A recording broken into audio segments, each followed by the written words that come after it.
In 1513, Niccolò Machiavelli sat in exile, banned from Florence, stripped of power, tortured by the very state he once served.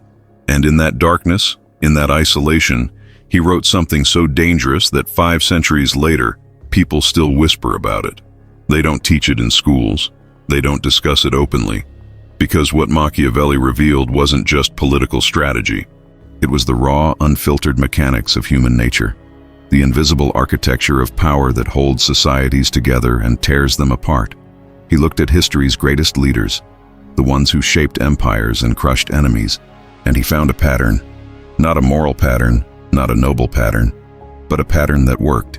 And when Robert Greene studied these same leaders 500 years later, he found the exact same thing. 48 laws, 48 principles, 48 rules that the powerful have always known but never openly shared. Tonight, we're going to examine them. Not the sanitized versions you find in self-help books. The real versions. The ones Machiavelli would recognize. The ones Caesar used. The ones your enemies are using right now, whether you realize it or not. This is the Hidden Codex.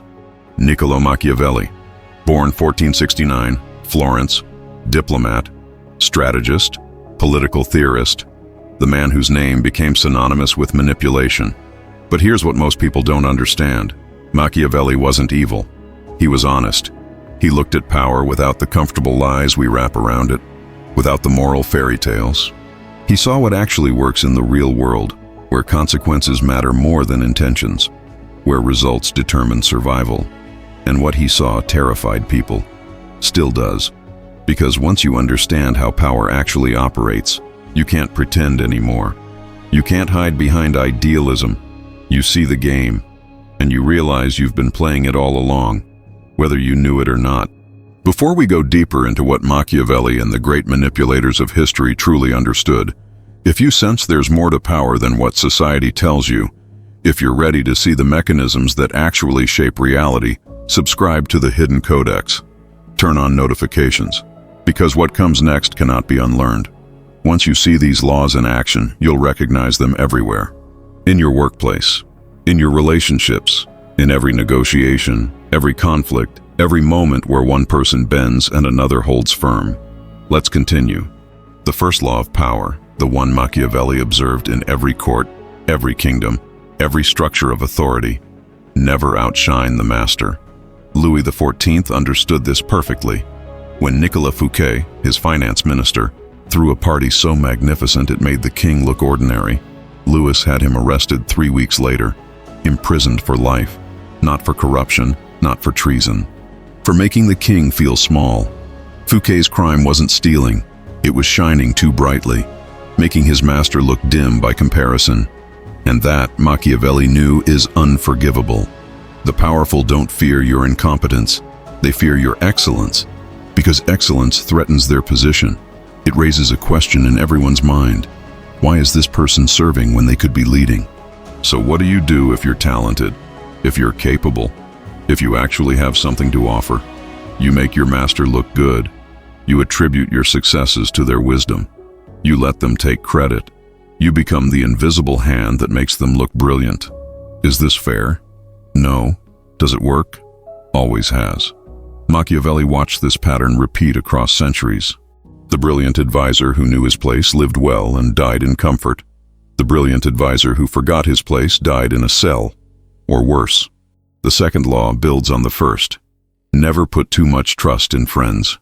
Learn how to use enemies. This one disturbs people, because we're taught that loyalty matters, that friendship is sacred, and maybe it is. But Machiavelli noticed something about friends in positions of power. They grow entitled, they expect favors. They believe their connection to you exempts them from competence, from accountability, from consequences. An enemy you hire, someone you've defeated and brought into your service, they work harder. They have something to prove. They know their position depends entirely on performance, not on sentimental attachment. Michael Corleone understood this. Keep your friends close, but your enemies closer, because your friends think they know you. They get comfortable. They stop trying. Your enemies, they never stop watching, never stop working, never take anything for granted, and that makes them valuable. Not because you trust them, but because you can predict them. Their motivation is clear. Their actions are transparent. They want to prove themselves, to earn their place, to demonstrate value. A friend who fails you will say, "But we're friends, how could you?" An enemy who fails you knows exactly what happens next. That clarity is powerful. Conceal your intentions. That's the third law, and it's where most people fail. They announce their plans. They share their strategies. They think transparency builds trust. Sometimes it does, but more often it gives others time to prepare, to counter, to undermine. Machiavelli watched leaders telegraph their moves and lose everything because their opponents saw them coming. The Spanish Armada announced its invasion of England months in advance, gave the English time to prepare, to strategize, to turn the greatest naval force in the world into scattered wreckage. If they'd struck without warning, history changes. Queen Elizabeth might have fallen. The British Empire might never have risen. But they announced. They showed their hand. They believed their strength was so overwhelming that it didn't matter if England knew they were coming. And they were wrong. The most effective operators move in silence. They smile and nod and agree. And then they do what they were always going to do, before anyone realizes what's happening. Not because they're dishonest, because they understand that revealed intentions invite interference. And interference breaks momentum. Always say less than necessary, the fourth law, and perhaps the hardest to follow. Because humans are social creatures. We bond through communication. We prove our intelligence through explanation. We demonstrate value through expression. But Machiavelli noticed something about powerful people who talked too much. They revealed weaknesses. They exposed strategies. They gave ammunition to anyone listening closely enough. Louis XI of France met with his advisors and said almost nothing. He listened. He watched. He let others fill the silence with their opinions, their biases, their hidden agendas. And in that silence, he learned everything. Who wanted what? Who feared what? Who would betray whom? The person talking is giving. The person listening is taking. Information, insight, advantage. When you speak, you're not in control. You're reacting, explaining, justifying, revealing. When you listen, when you stay silent, you remain a mystery. And people project onto mystery. They fill the blank space with their own fears, their own assumptions, their own limitations. And in doing so, they tell you exactly how to defeat them. So much depends on reputation. Guard it with your life. That's the fifth law. And Machiavelli watched this destroy more leaders than any military defeat. Because reputation isn't about truth. It's about perception.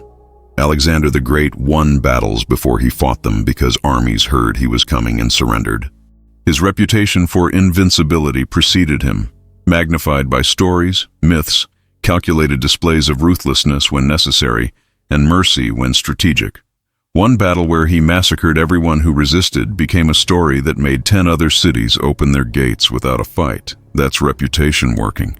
But reputation is fragile. One perceived weakness, one public humiliation, one undefended insult can crack it. And once it cracks, enemies swarm. They smell blood. They sense opportunity.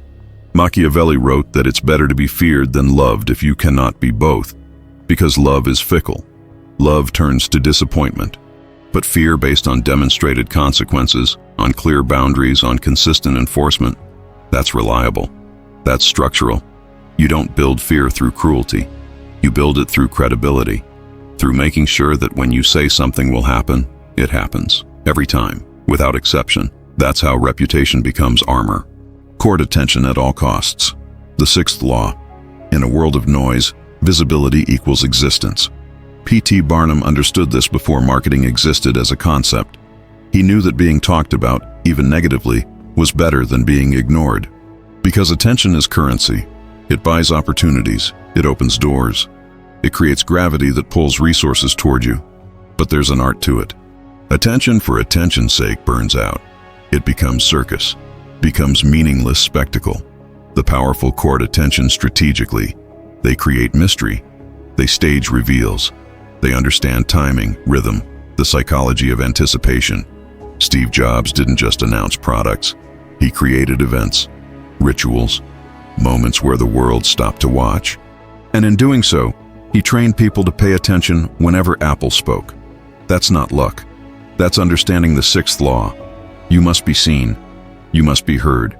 You must occupy space in other people's awareness. Because if they're not thinking about you, they're thinking about your competitor. And thinking leads to choosing. Get others to do the work for you, but always take the credit. The seventh law.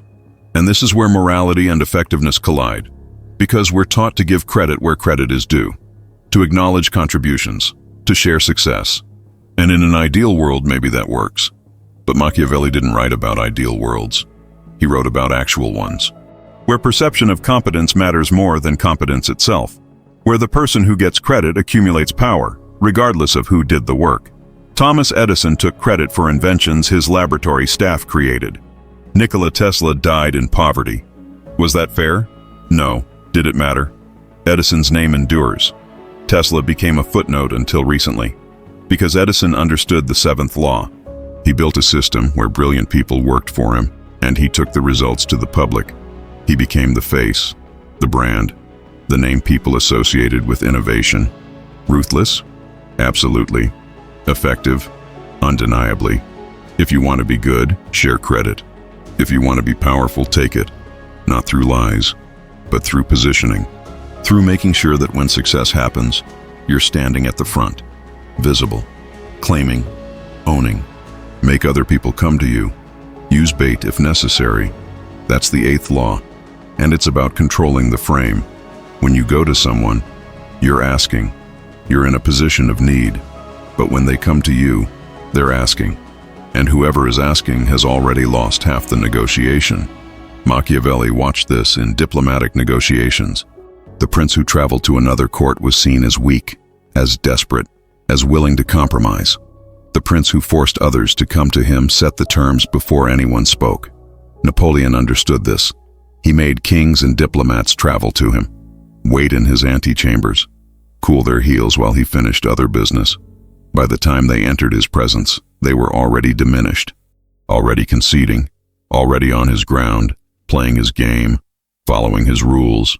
How do you make people come to you? You create something they need: knowledge, resources, access, approval, and then you wait. You don't chase, you don't pursue, you build gravity, and gravity pulls, always. Win through your actions, never through argument. The ninth law. Arguments are battles of words, and words are cheap. Everyone has them. Everyone thinks theirs are better. But actions reshape reality. They create facts that cannot be argued away.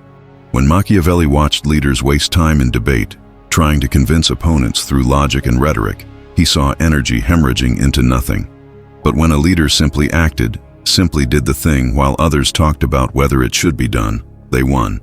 Not because they had better arguments, because they moved while others deliberated. Cortés burned his ships after landing in Mexico. His men wanted to argue about whether they should stay, whether they should retreat, whether the mission was possible. He ended the argument by eliminating the option to leave. No ships, no debate, only forward. Actions create commitment. Arguments create doubt. If you want power, stop explaining, stop justifying. Stop trying to win people over through words. Show them through results. Make the argument irrelevant by changing the facts on the ground. Infection. Avoid the unhappy and unlucky. The 10th law, and this one feels harsh. Because we're taught to help people, to be compassionate, to lift others up. And on a personal level, maybe that's right.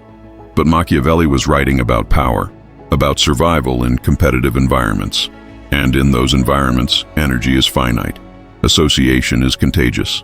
Other people's dysfunction becomes your dysfunction. Their reputation becomes your reputation.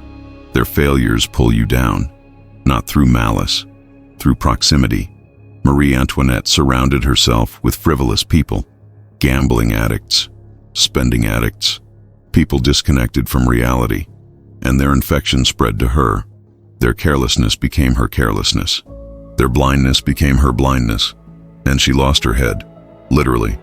This doesn't mean abandon everyone in trouble. It means choose carefully who you allow into your circle. Because circles are ecosystems, they have climates, and if the climate is toxic, if it's defeatist, if it's saturated with learned helplessness and chronic failure, you will absorb that. You will become that. Protect your environment. Guard your associations, because you become what surrounds you. Learn to keep people dependent on you. The 11th law. To maintain independence, you must always be needed and wanted.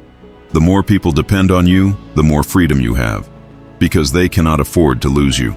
Louis XI kept his kingdom dependent on his judgment, his decisions, his mediation between factions. No one could move without him. No faction could dominate without his approval, and that made him indispensable, made him powerful, not through force, through necessity. How do you create dependency? You become the source of something crucial: information, resources, connections, skills that cannot be easily replaced. You don't hoard selfishly. You provide generously, but you make sure they know the provision flows through you, that without you, it stops. And once that's established, once that dependency is structural, you have leverage. You have security. You have power that doesn't require explanation or enforcement. It just is. Use selective honesty and generosity to disarm your victim. The 12th law, and this is subtle, because honesty and generosity are supposed to be virtues, unconditional goods. But in power dynamics, nothing is unconditional. Everything is strategic. Machiavelli watched conquerors offer generous terms to cities that surrendered immediately, brutal terms to those who resisted. The message was clear: work with me, and I'm generous. Work against me, and I'm merciless. That selective application trained people. It taught them that cooperation brought reward. And once that pattern was established, people self-selected. They chose cooperation not because they were forced, but because they'd been shown the alternative. One honest admission, strategically placed, can build more trust than 1,000 assurances. Because it seems costly, it seems like vulnerability, and vulnerability disarms suspicion. But if that honesty is calculated, if it's given precisely to create an opening, to lower defenses, then it's not vulnerability at all. It's strategy. It's a weapon disguised as a confession. When asking for help, appeal to people's self-interest, never to their mercy or gratitude. The 13th law. People don't help because they're grateful. They help because they see benefit. If you come to someone listing all the things you've done for them, all the reasons they should feel obligated, you're asking them to give from a place of guilt, and guilt breeds resentment. But if you show them how helping you helps them, how your success creates their success, how your problem solved becomes their problem solved, now you're speaking the language of motivation. Now you're aligned. Machiavelli watched princes who begged for support and got empty promises. And he watched princes who offered mutual advantage and got armies. The difference wasn't worthiness. It was framing. If you need something, don't ask for a favor. Propose a partnership. Show the value exchange. Make helping you the obviously intelligent move for them. Because people are predictable. They move toward benefit. Reliably, consistently, always. Pose as a friend, work as a spy. The 14th law. And this is where ethics and effectiveness have their most uncomfortable conversation. Because spying feels like betrayal, like dishonesty, like manipulation, and maybe it is. But Machiavelli watched leaders who operated with perfect transparency get blindsided by hidden agendas, secret alliances, information they never knew existed, while leaders who cultivated informants, who listened carefully to casual conversations, who asked innocent questions that revealed critical truths, they anticipated problems before they emerged. They countered threats before they materialized, not because they were smarter, because they had better information. You don't spy through elaborate schemes. You spy through attention, through asking the right questions, through making people comfortable enough to speak freely. And then you remember what they said. You connect patterns. You see what's coming. And when it arrives, you're ready. Because you knew. Crush your enemy totally. The 15th law. And this is perhaps the most brutal. Because mercy is valued. Forgiveness is praised. Turning the other cheek is considered noble. But Machiavelli watched merciful leaders suffer repeated betrayals. Watched them forgive enemies who regrouped and attacked again. Watched them spare opponents out of magnanimity, only to be destroyed by those same opponents once they recovered strength. He concluded, if you must fight, win completely. Leave no capacity for retaliation, because a wounded enemy is more dangerous than a strong one. A wounded enemy has nothing to lose, has motivation born of humiliation, has singular focus on revenge. Better to not fight at all. But if you must, finish it. Decisively. Finally. Completely. Not through cruelty. Through thoroughness. Through making sure the threat no longer exists. Scipio Africanus defeated Hannibal and then spent the rest of his life watching for Carthaginian resurgence. And it came. 50 years later, Rome had to fight Carthage again. But after the Third Punic War, when Rome actually applied the 15th law, when they burned Carthage to the ground and salted the earth, there was no fourth war, no fifth. The threat ended. Permanently. Use absence to increase respect and honor. The 16th law. Too much circulation makes the price go down. The more you're seen and heard, the more common you appear. If you're already established in a group, temporary withdrawal from it will make you more talked about, even more admired. You must learn when to leave. Create value through scarcity. Machiavelli noticed that leaders who were always available, always accessible, always present became background noise. But leaders who appeared rarely, who made their presence an event, they commanded attention. They generated anticipation. Their words carried weight because they weren't diluted by constant chatter. Decius Brutus knew Caesar was planning to stay home on the Ides of March, and he convinced him to go to the Senate by suggesting that absence would breed rumors of weakness. Caesar went and died because he broke the 16th law at the wrong moment. His absence would have saved him. His presence destroyed him. Timing matters. Visibility matters. But both must be controlled. You must know when to be seen and when to disappear, when to speak and when to remain silent, when to be present and when to be a rumor, because absence creates mystery, and mystery generates power. Keep others in suspended terror. Cultivate an air of unpredictability. The 17th law. Humans crave patterns. We need to predict what's coming, to anticipate, to prepare. And when we can't, when someone defies our predictions, when their behavior refuses to fit into comprehensible patterns, we become anxious. We become careful. We become submissive, not because they've threatened us, because we can't figure them out. And what we can't figure out, we fear. Machiavelli watched rulers use this deliberately.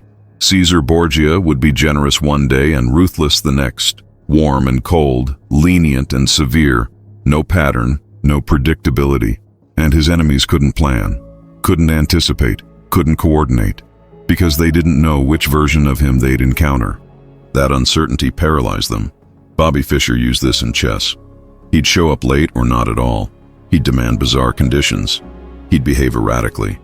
And his opponent spent mental energy trying to understand him instead of focusing on the board. And he won. Not just because he was brilliant, because he was unknowable. And unknowable is terrifying. Do not build fortresses to protect yourself. Isolation is dangerous. The 18th law. This contradicts instinct. When threatened, we build walls. We retreat. We isolate. We create defenses between ourselves and the world. But Machiavelli noticed that fortresses become prisons, that walls keep enemies out but also trap you inside. That isolation cuts you off from information, from alliances, from the movement and flow of power. The best protection isn't a fortress. It's being necessary, being connected, being woven into enough relationships that your removal would create problems for multiple factions. Castles fall, they're besieged, starved, isolated. But someone embedded in the social fabric, someone people need, someone whose value flows through networks, they're protected by utility, by the collective interest in their survival. Build connections, not walls. Create dependencies, not defenses. Make yourself valuable, not isolated, because power flows through networks. And if you're outside the network, you're vulnerable. No matter how thick your walls, know who you're dealing with. Do not offend the wrong person. The 19th law. Some people forgive insults. Some people forget them. Some people don't care. But some people never forgive, never forget, and dedicate themselves entirely to revenge. And you need to know which type you're dealing with before you offend them. Machiavelli watched minor slights turn into lifelong vendettas. Watched casual insults generate enemies who spent decades engineering revenge. Not because the insult was significant, because the person couldn't let it go. Genghis Khan sent emissaries to the Shah of Khwarezm. The Shah executed them, a massive insult, and Genghis responded by conquering the entire Khwarezmian Empire, destroyed cities, killed millions, erased cultures, because the Shah offended the wrong person. He didn't know who he was dealing with. He thought he was dealing with a distant barbarian who could be dismissed. He was wrong. Study people before you engage them. Understand their psychology, their triggers, their capacity for forgiveness or obsession, because some people are dangerous when offended. And offending them is a mistake you only get to make once. Do not commit to anyone. The 20th law.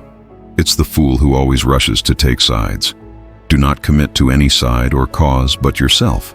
By maintaining independence, you become the master of others, playing people against one another, making them pursue you. Machiavelli watched factions destroy themselves, fighting for dominance while uncommitted players maneuvered between them, extracting concessions from both sides.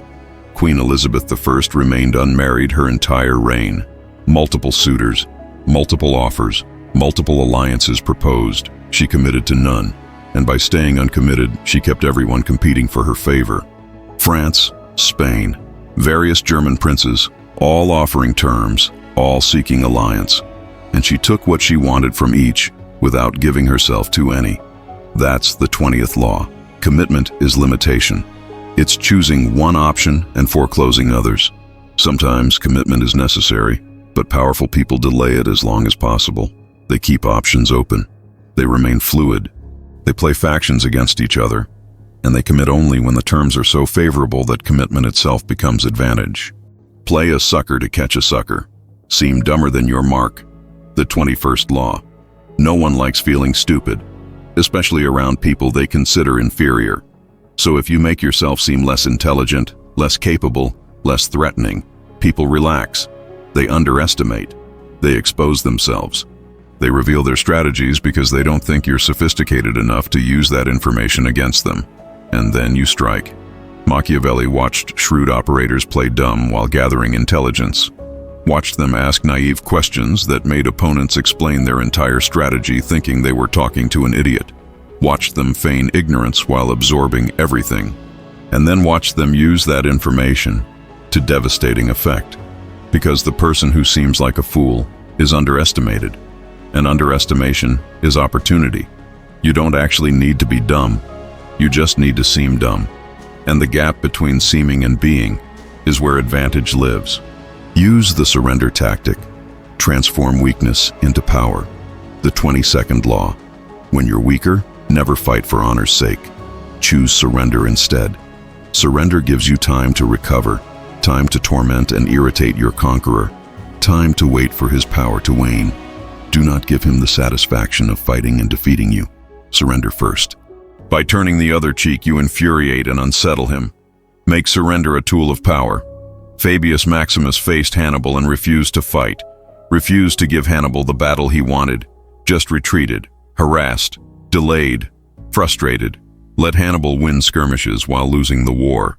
Hannibal wanted a decisive battle. Fabius gave him nothing, and eventually, Hannibal had to leave Italy. Not because he was defeated, because he was exhausted. Because Fabius understood that sometimes not fighting is the strongest move. That surrender or retreat or avoidance can be strategic, not cowardice, strategy. And strategy divorced from ego, from pride, from the need to prove yourself, that's power. That's the 22nd law. Weakness acknowledged and weaponized becomes strength. Concentrate your forces. The 23rd law. Conserve your energies by focusing them where they count. Machiavelli watched armies spread thin across multiple fronts lose to smaller forces concentrated in one place. Watched leaders diffuse their attention across dozens of projects and accomplish nothing while focused leaders change the world with singular dedication. Intensity beats extensity. A laser cuts through steel. Diffuse light doesn't. Same energy, different concentration. The Rothschild family concentrated on banking. Not banking and shipping and manufacturing and agriculture, just banking. And they became more powerful than diversified competitors because they were better at one thing than anyone else was at anything. If you spread yourself thin, you're weak everywhere. But if you concentrate, if you focus all your resources, all your attention, all your energy on one objective, you become overwhelming at that point. You break through. You achieve what seems impossible, not because you have more resources, because you deployed them better. Play the perfect courtier. The 24th law. The perfect courtier thrives in a world where everything revolves around power and political dexterity. He has mastered the art of indirection. He flatters, but not obviously. He yields to superiors, but not weakly. He asserts, but not arrogantly. He's present, but not intrusive. Valuable, but not threatening. Machiavelli studied courtiers who survived decades in dangerous courts while others fell. What did they do differently? They understood the rules. They played the game consciously. They knew when to speak and when to listen, when to be seen and when to fade, when to agree and when to subtly redirect. They made powerful people feel powerful, made them feel wise, made them feel strong. And in doing so, they became indispensable. Because powerful people crave validation. They need to be told they're right. They need their decisions affirmed. And whoever provides that validation gains influence, not through opposition, through reflection, through making them feel good about themselves. That's courtiership. That's how you survive proximity to power without being destroyed by it. Recreate yourself. The 25th law. Do not accept the roles that society foists on you. Recreate yourself by forging a new identity, one that commands attention and never bores the audience. Be the master of your own image rather than letting others define it for you. Incorporate dramatic devices into your public gestures and actions. Your power will be enhanced, and your character will seem larger than life. Julius Caesar recreated himself multiple times. From young aristocrat to military commander to dictator. Each phase a reinvention, each identity strategic. Napoleon went from artillery officer to emperor.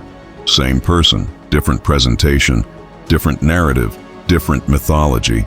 They understood that identity is malleable, that reputation is constructed, that who you are isn't fixed, it's performed. And the performance matters more than the reality. If you're stuck in one role, one identity, one perception, you're limited.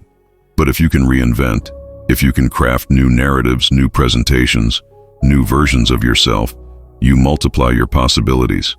You become multiple people, and that's more powerful than being one person perfectly. Keep your hands clean. The 26th law. You must seem a paragon of civility and efficiency. Your hands are never soiled by mistakes and nasty deeds. Maintain such a spotless appearance by using others as scapegoats and cat's paws to disguise your involvement. Machiavelli watched princes maintain power by ensuring someone else took blame for necessary cruelties. They delegated the dirty work, and when it was done, they expressed shock, distanced themselves, sometimes even punished the person who carried it out. Ruthless, completely, effective, always. Henry II wanted Thomas Becket dead. He didn't order it, he just complained about him. 4 knights heard the complaint and killed Becket, and Henry publicly mourned, publicly did penance, publicly condemned the knights, and maintained power, because his hands stayed clean. The dirty work was done by others, and those others took the consequences. If you want to stay powerful, stay clean. Use intermediaries. Use deniability. Create distance between yourself and actions that might stain your reputation. Not because those actions aren't necessary, because taking credit for them is dangerous. Play on people's need to believe to create a cult-like following. The 27th law. People have an overwhelming desire to believe in something. Become the focal point of such desire by offering them a cause, a new faith to follow. Keep your words vague but full of promise. Emphasize enthusiasm over rationality and clear thinking. Give your new disciples rituals to perform and ask them to make sacrifices on your behalf. In the absence of organized religion and grand causes, your new belief system will bring you untold power. Steve Jobs created this around Apple. Not just a company, a belief system. Not just customers, disciples, not just products, objects of devotion, and people lined up for hours to buy them, paid premium prices, defended the brand against criticism like they were defending their identity, because Apple became part of how they understood themselves.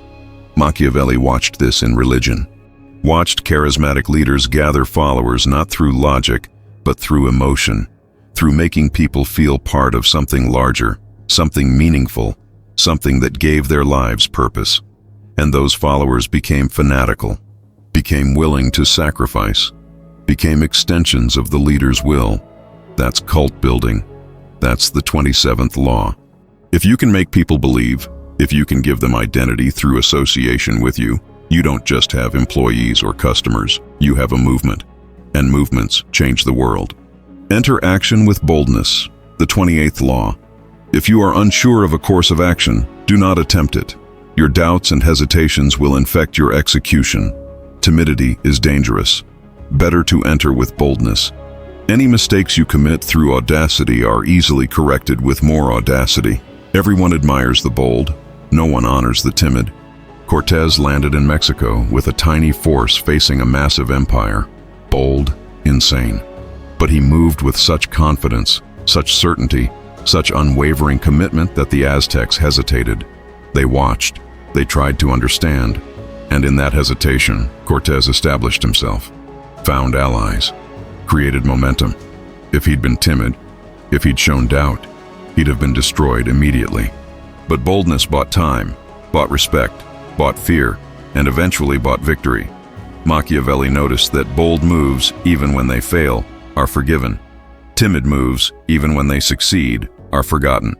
Because people are attracted to certainty, to confidence, to action. Even if that action is wrong, it's more compelling than cautious correctness. So if you're going to move, move boldly. Commit fully. Act as if success is inevitable. And often, that act becomes reality. Because boldness is contagious. It inspires. It motivates. It creates energy that pulls people and resources toward you. Plan all the way to the end. The 29th law. The ending is everything. Plan all the way to it, taking into account all possible consequences, obstacles, and twists of fortune that might reverse your hard work. By planning to the end, you will not be overwhelmed by circumstances, and you will know when to stop. Gently guide fortune and help determine the future by thinking far ahead. Most people plan the beginning. They know how to start, but they don't think through the conclusion. They don't anticipate problems. They don't prepare for success. And so they win battles but lose wars. Napoleon invaded Russia with brilliant tactics, but he didn't plan for the retreat, didn't prepare for winter, didn't secure supply lines for the journey home. He won battles, reached Moscow, and then lost everything on the way back, because he didn't plan to the end. Machiavelli watched leaders make this mistake repeatedly. They'd overthrow a government but have no plan for governance. They'd defeat an enemy but have no plan for peace. They'd achieve a goal but have no plan for what comes after. And so victory turned to chaos, turned to vulnerability, turned to defeat. If you're going to act, see the whole sequence. Anticipate responses. Prepare for consequences. Know your exit. Know your next move. Know what victory actually looks like and what you'll do once you have it. Because getting there is only half the challenge. Staying there is the other half. Make your accomplishments seem effortless. The 30th law. Your actions must seem natural and executed with ease. All the toil and practice that go into them, and also all the clever tricks, must be concealed. When you act, act effortlessly, as if you could do much more. Avoid the temptation to reveal how hard you work. It only raises questions. Teach no one your tricks, or they will be used against you. Mozart made composing seem effortless, like he was transcribing music that already existed in his head. And maybe he was, but he also worked. He studied, he practiced, he refined, but he never showed that part, never revealed the labor, only the result. And the result seemed like magic, like gift, like something beyond human capability. And that enhanced his power, made him seem touched by divinity. Machiavelli understood that visible effort diminishes achievement, makes it seem ordinary, makes people think, if they worked that hard, I could do it too. But invisible effort makes achievement seem like natural superiority, like inherent excellence, like something others couldn't replicate even if they tried. So hide the work. Show only the results. Let people think it's easy for you. Let them think you're operating on a different level, because the appearance of effortlessness is more powerful than the reality of effort. Control the options. Get others to play with the cards you deal. The 31st law. The best deceptions are the ones that seem to give the other person a choice. Your victims feel they are in control, but are actually your puppets. Give people options that come out in your favor, whichever one they choose. Force them to make choices between the lesser of two evils, both of which serve your purpose. They will feel they've made their own choice when really you've done the choosing for them. Henry Kissinger mastered this in diplomacy.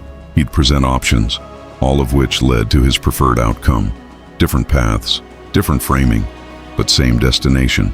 And leaders thought they were deciding, thought they were exercising agency. But Kissinger had already determined the result. He'd just let them choose how to arrive at it. That's the 31st law. Real power isn't forcing people to do what you want. It's making them want to do what you want. It's structuring their choices so that your preferred outcome seems like their idea. Because people resist imposition. But they embrace their own decisions, even when those decisions were guided, shaped, and controlled by someone else. Play to people's fantasies. The 32nd law. The truth is often avoided because it is ugly and unpleasant. Never appeal to truth and reality unless you are prepared for the anger that comes from disillusionment. Life is so harsh and distressing that people who can manufacture romance or conjure up fantasy are like oases in the desert. Everyone flocks to them. There is great power in tapping into the fantasies of the masses. Walt Disney understood this. He didn't sell amusement parks. He sold fantasy, magic, escape, places where dreams became tangible, where childhood wonder persisted, where reality suspended for a moment, and people paid gladly, paid repeatedly, paid generously, because the fantasy was worth more than the reality. Machiavelli watched leaders who told people hard truths lose support to leaders who told people beautiful lies. Not because people are stupid, because they're tired, because reality is difficult, because fantasy provides relief, and whoever provides that relief gains loyalty, not through deception, through understanding, through recognizing that people need hope more than they need truth. That inspiration matters more than accuracy, that the feeling of possibility is more valuable than the facts of limitation. So if you want support, if you want followers, if you want power, don't tell people what is. Tell them what could be. Paint visions, create dreams, make them feel something larger than their current circumstances. Because people move toward feeling, toward hope, toward fantasy. And whoever controls the fantasy controls the people. Discover each person's thumbscrew. The 33rd law. Everyone has a weakness, a gap in the castle wall. That weakness is usually an insecurity, an uncontrollable emotion or need. It can also be a small secret pleasure. Either way, once found, it is a thumbscrew you can turn to your advantage. Lyndon Johnson knew everyone's weaknesses, their debts, their affairs, their secrets, their fears, and he used them, not maliciously, strategically. When he needed a vote, when he needed support, when he needed someone to move in a certain direction, he'd apply pressure exactly where it hurt most, and they'd move. Machiavelli called this understanding the humors, understanding what drives people, what they fear, what they crave, what they can't resist. Everyone has something, some vulnerability that overrides rational judgment. And if you can find that thing, you can influence them, not through persuasion, through leverage. You don't manipulate by force. You manipulate by knowing which buttons to push, which strings to pull, which words to say. And that knowledge comes from observation, from listening, from paying attention to what people reveal when they think no one's watching. Find the thumbscrew, and you find control. Be royal in your own fashion. Act like a king to be treated like one. The 34th law. The way you carry yourself will often determine how you are treated. In the long run, appearing vulgar or common will make people disrespect you. For a king respects himself and inspires the same sentiment in others. By acting regally and confident of your powers, you make yourself seem destined to wear a crown. Charles V carried himself with absolute certainty, moved with deliberation, spoke with authority, and people treated him accordingly, not because of his title, because of his bearing, because he acted like someone who commanded. And humans are tribal. We respond to signals of status. We defer to those who expect deference. We treat people how they treat themselves. If you act apologetic, unsure, deferential. Others will push you down. But if you act certain, composed, worthy of respect, others will give it. Not always immediately, but consistently, over time. This doesn't mean arrogance. It means self-possession. It means moving through the world as if you belong everywhere, as if your presence is natural, expected, right. And when you carry yourself that way, others accept it, because most people don't question. They just respond to signals. And if your signals say royalty, they'll treat you royally. Master the art of timing. The 35th law. Never seem to be in a hurry. Hurrying betrays a lack of control over yourself and over time. Always seem patient, as if you know that everything will come to you eventually. Become a detective of the right moment. Sniff out the spirit of the times, the trends that will carry you to power. Learn to stand back when the time is not yet ripe, and to strike fiercely when it has reached fruition. Bismarck waited, watched European politics shift, saw opportunities others missed, and when the moment came, when conditions aligned perfectly, he moved. United Germany, changed the balance of power on the continent, not through superior force, through superior timing. He struck when the iron was hot, when resistance was minimal, when success was most likely. Machiavelli noticed that the same action succeeds or fails based entirely on timing. A joke lands or offends. A proposal succeeds or gets rejected. A move conquers or collapses. Not because the action changed, because the moment changed. So study timing, understand rhythms. Know when to push and when to wait, when to speak and when to stay silent, when to act and when to observe. Because power isn't just about capability, it's about deploying capability at the right moment. And that requires patience, requires observation, requires feeling the currents of circumstance and moving with them instead of against them. Disdain things you cannot have. Ignoring them is the best revenge. The 36th law. By acknowledging a petty problem, you give it existence and credibility. The more attention you pay an enemy, the stronger you make him. And a small mistake is often made worse and more visible when you try to fix it. It is sometimes best to leave things alone. If there is something you want but cannot have, show contempt for it. The less interest you reveal, the more superior you seem. Sour grapes. Fox and the grapes. Can't reach them, so they must be sour. Psychologically childish. Strategically brilliant. Because wanting what you don't have is weakness, is vulnerability, is leverage someone else can use against you. But disdaining what you don't have is strength, is indifference, is invulnerability. When Napoleon was exiled, he could have begged for return, could have negotiated, could have tried to bargain. Instead, he disdained France, acted like exile was beneath his concern. And that disdain bothered people more than pleading would have, made them question their decision, made them wonder if they'd made a mistake. That's the 36th law. If you can't have it, pretend you don't want it. Not internally. Internally, you can want whatever you want. But externally, show indifference, show disdain. Because revealed desire is exploitable, but revealed indifference is power. Create compelling spectacles. The 37th law. Striking imagery and grand symbolic gestures create the aura of power. Everyone responds to them. Stage spectacles for those around you, full of arresting visuals and radiant symbols that heighten your presence. Dazzled by appearances, no one will notice what you are really doing. Napoleon's coronation wasn't just a ceremony, it was theater. He crowned himself, took the crown from the Pope's hands and placed it on his own head. That image communicated everything. Self-made, self-empowered, answering to no one. That single gesture became legend, became myth, became power. Machiavelli understood that humans are visual creatures. We respond to images more than arguments, to symbols more than explanations, to spectacle more than substance. Not because we're shallow, because spectacle communicates at a deeper level. It bypasses rational filters and speaks directly to emotion. So create moments, stage events, use visuals. Make your actions memorable not just through their effects but through their presentation. Because the person who controls the image controls the narrative, and the narrative matters more than the facts. Think as you like, but behave like others. The 38th law. If you make a show of going against the times, flaunting your unconventional ideas and unorthodox ways. People will think that you only want attention and that you look down upon them. They will find a way to punish you for making them feel inferior. It is far safer to blend in and nurture the common touch. Share your originality only with tolerant friends and those who are sure to appreciate your uniqueness. Galileo made this mistake. He was right about heliocentrism, but he flaunted it, mocked the church, rubbed their faces in their wrongness, and they imprisoned him.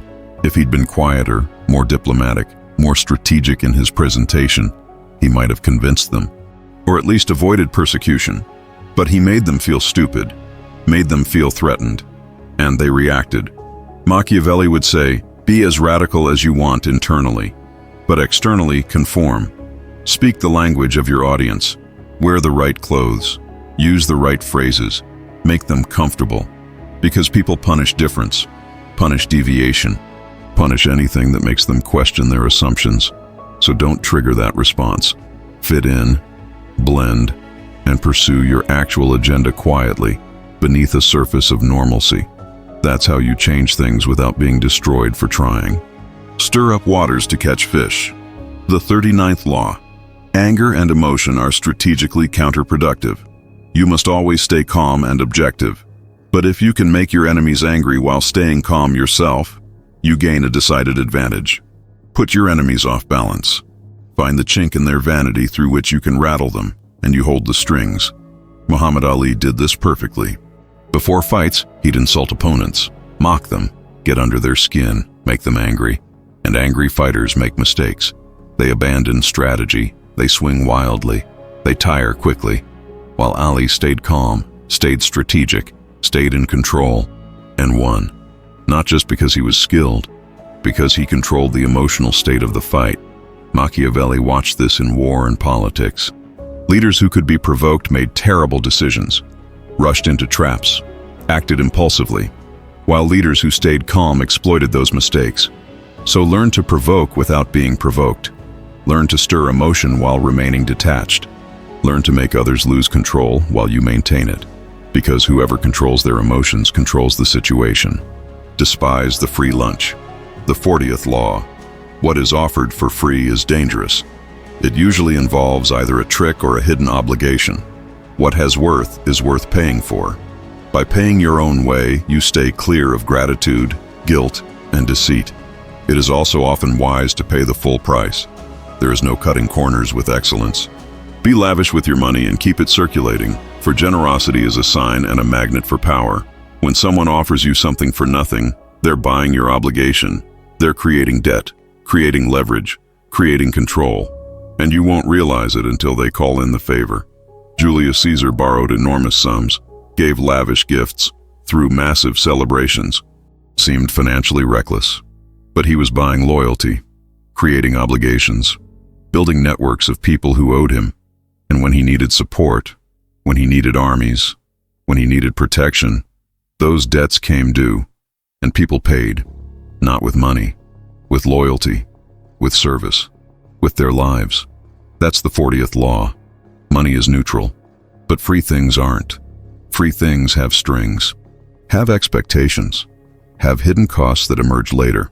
So pay your way, pay full price, because financial independence is actual independence, and debt, even informal debt, is slavery, gentle slavery, polite slavery, but slavery nonetheless. Avoid stepping into a great man's shoes. The 41st law. What happens first always appears better and more original than what comes after. If you succeed a great man or a famous parent, you will have to accomplish double their achievements to outshine them. Do not get lost in their shadow or stuck in a past not of your own making. Establish your own name and identity by changing course. Slay the overbearing father, disparage his legacy, and gain power by shining in your own way. Alexander followed Philip and had to conquer the known world to escape his father's shadow, had to achieve the impossible to be seen as his own person. Louis XVI followed Louis XIV and couldn't. The comparison destroyed him. People constantly measured him against his predecessor, and he always came up short, not because he was terrible, because the comparison was impossible.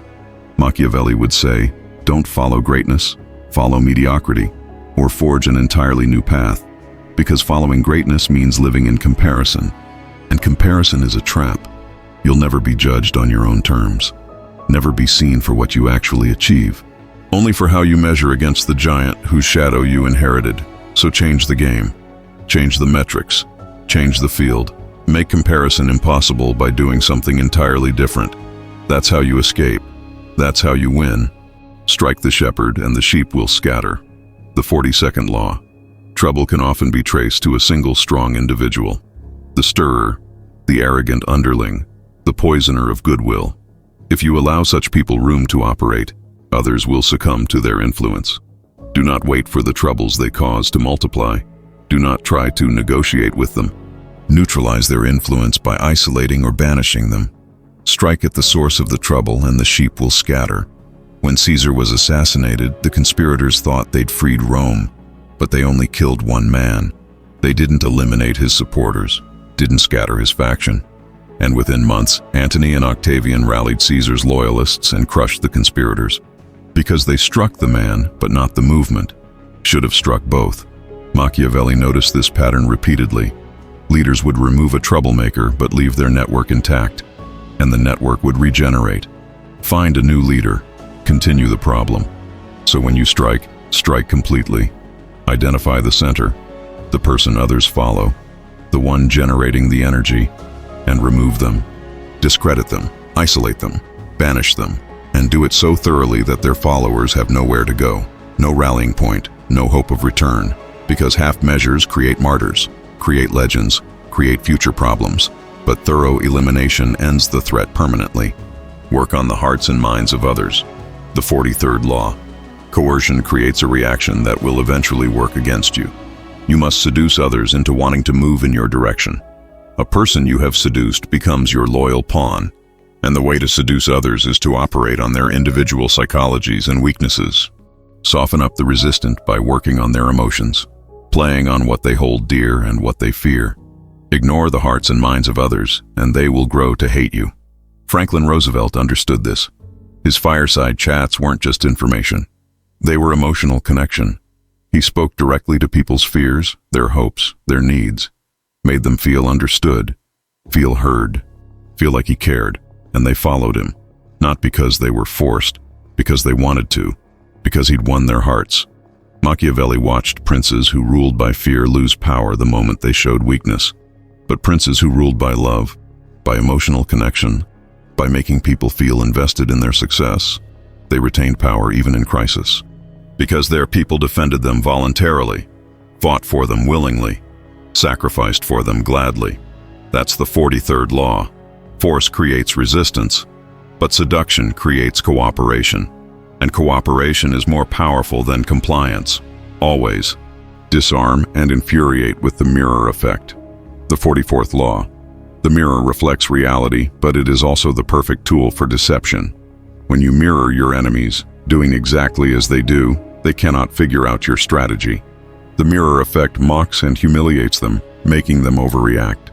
By holding up a mirror to their psyches, you seduce them with the illusion that you share their values. By holding up a mirror to their actions, you teach them a lesson. Mao used this against the nationalists. They used propaganda. He used propaganda. They recruited peasants. He recruited peasants. They promised land reform. He promised land reform. Everything they did, he mirrored. And it confused them, made their strategies ineffective, because he neutralized their advantages by copying them. Then he added his own elements, and won. That's mirroring. It's not imitation. It's strategic reflection that disarms by removing distinctiveness. If your enemy can't see difference, they can't see threat. And by the time they realize you're dangerous, you're already inside their defenses, already positioned, already winning. Machiavelli would recognize this as brilliant misdirection, as tactical confusion, as psychological warfare that costs nothing but achieves everything. Preach the need for change but never reform too much at once. The 45th law. Everyone understands the need for change in the abstract, but on the day-to-day level, people are creatures of habit. Too much innovation is traumatic and will lead to revolt. If you are new to a position of power or an outsider trying to build a power base, Make a show of respecting the old way of doing things. If change is necessary, make it feel like a gentle improvement on the past. Peter the Great tried to westernize Russia overnight, forced people to cut their beards, change their clothes, adopt foreign customs, and created massive resentment, massive resistance. If he'd moved slower, introduced changes gradually, let people adjust, he might have achieved the same ends with less friction. But he pushed too hard, too fast, and generated opposition that weakened his reforms. Machiavelli would say, change the substance but preserve the form. Make things different but make them look the same. Because people can handle actual change better than they can handle perceived change. And if you can change reality while maintaining familiar appearances, you can transform everything without triggering resistance. That's sophisticated power. That's the 45th law. Never appear too perfect. The 46th law. Appearing better than others is always dangerous, but most dangerous of all is to appear to have no faults or weaknesses. Envy creates silent enemies. It is smart to occasionally display defects and admit to harmless vices in order to deflect envy and appear more human and approachable. Only gods and the dead can seem perfect with impunity. Caesar made this mistake. He accumulated too many victories, too many honors, too much success, and people began to resent him, began to fear him, began to wonder if he was becoming a king, if he'd occasionally lost, if he'd shown vulnerability. If he'd admitted mistakes, he might have lived, but he seemed invincible, and invincibility breeds envy, breeds fear, breeds conspiracy. So show flaws. Small ones, controlled ones, flaws that humanize without weakening, a harmless vice, an endearing quirk, a minor weakness that makes people feel superior in one small way while you dominate in all the important ones. That's the 46th law. Perfection is threatening, but near perfection with carefully chosen flaws is magnetic. It gives people something to relate to, something to feel good about, while you continue to outperform them in everything that actually matters. Do not go past the mark you aimed for. In victory, know when to stop. The 47th law, the moment of victory is often the moment of greatest peril. In the heat of victory, arrogance and overconfidence can push you past the goal you had aimed for, and by going too far, you make more enemies than you defeat. Do not allow success to go to your head. There is no substitute for strategy and careful planning. Set a goal, and when you reach it, stop. Napoleon conquered Europe. Could have stopped.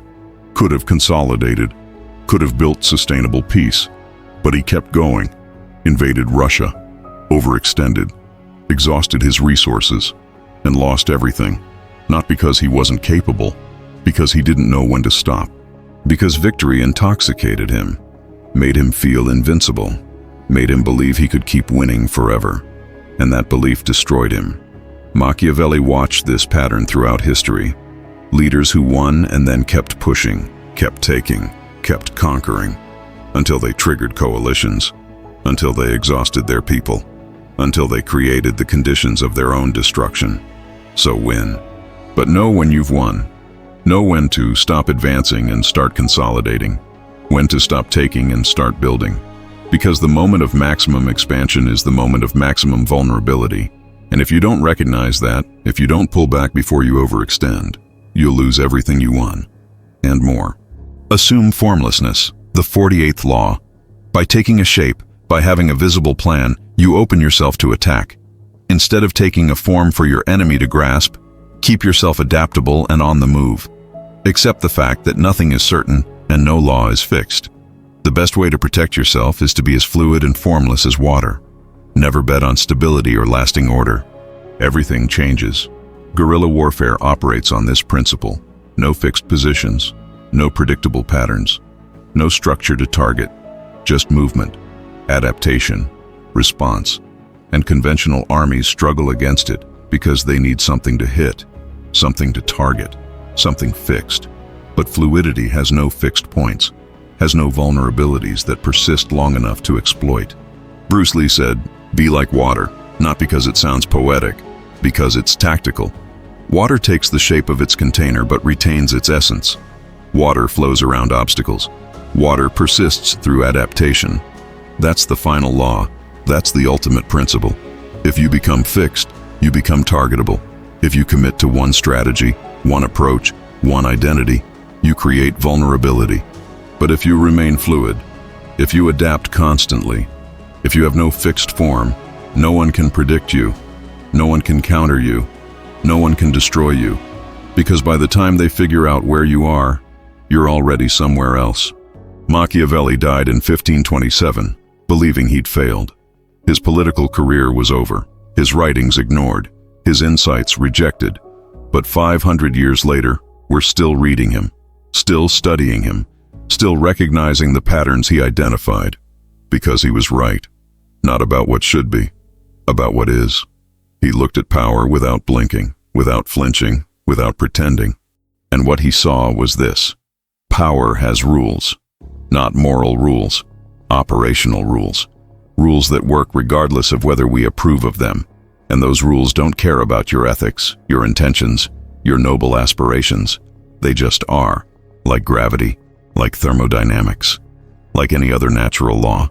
You can ignore them, but they won't ignore you. The 48 laws aren't prescriptions for how to live a good life. They're descriptions of how power actually works. And once you see it, once you understand it, you face a choice. Use this knowledge, or let others use it against you.